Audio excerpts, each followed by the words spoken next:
Hello. Hello. This is the January 2019 technical track stretch and compression. This is Paul. And this is Audrey.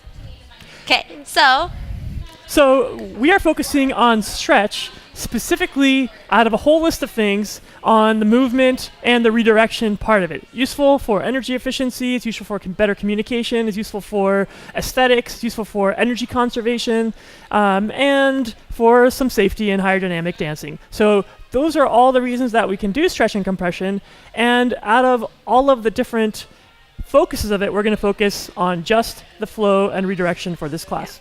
and then over the weeks we're going to break down all the different techniques and fundamentals that we need to make that part awesome. Today we talked about balance, so we started with a bunch of different exercises that we're going to do on fast forward. Okay, so Here we go in 5 seconds. Okay, second one. okay, go up. Oh, Third one. All right, so that was about 45 minutes of the class, and now we're going to talk about the last 15 minutes. No, so the reason that we did all of these exercises were because solo control lets you have control of your own movement redirection, which allows you to fine-tune the communication with your partner, which allows you to convey forces for stretch and compression. And if you have good control yourself, then you can control stretch and compression with your partner. So, we focused on 3 main things for making stretch work well. yep.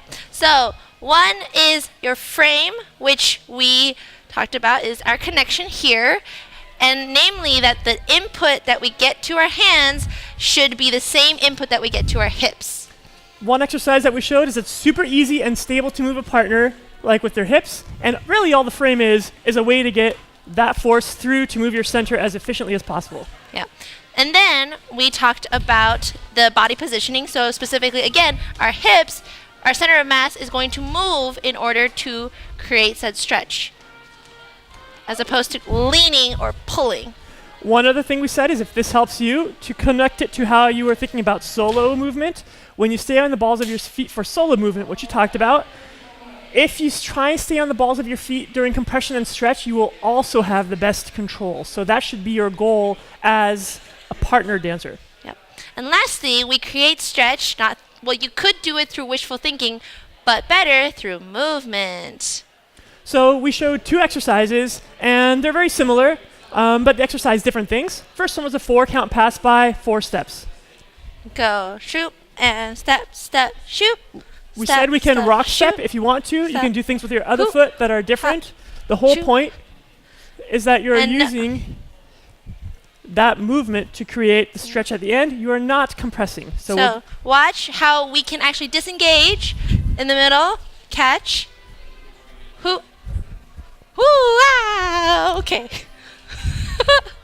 And then we did breakaway swing outs with a heel rock variation, again, to work on that, using our hips to move away and create stretch. So let's start it from the rock step. So we also said you can start this from the rock step to make it easy. Oh. So going from 2 hands to To close one hand. position. Rock, One, step, shoot, step, and shoot, rock, step, shoot, shoom, boom, and step, boom, and heel, rock, step, boom, step, boom, boom, and heel, rock, step, shoot, ba, hoop, ha, shoot. And here you can do the same things. You can do anything you want with your legs. Same thing. Everything is stretch. And we also said specifically that using that movement to create stretch is most effective when you have clear paths with your partner. So we're trying to get out of the way and have lanes instead of colliding during the middle of this exercise. This was tricky. You have to square up your hips. There are a lot of things you have to do to make it work out well, so it's something to practice for yourself. Yep. Thank you so much. We threw a lot at you this week. Great job, and we will see you next week.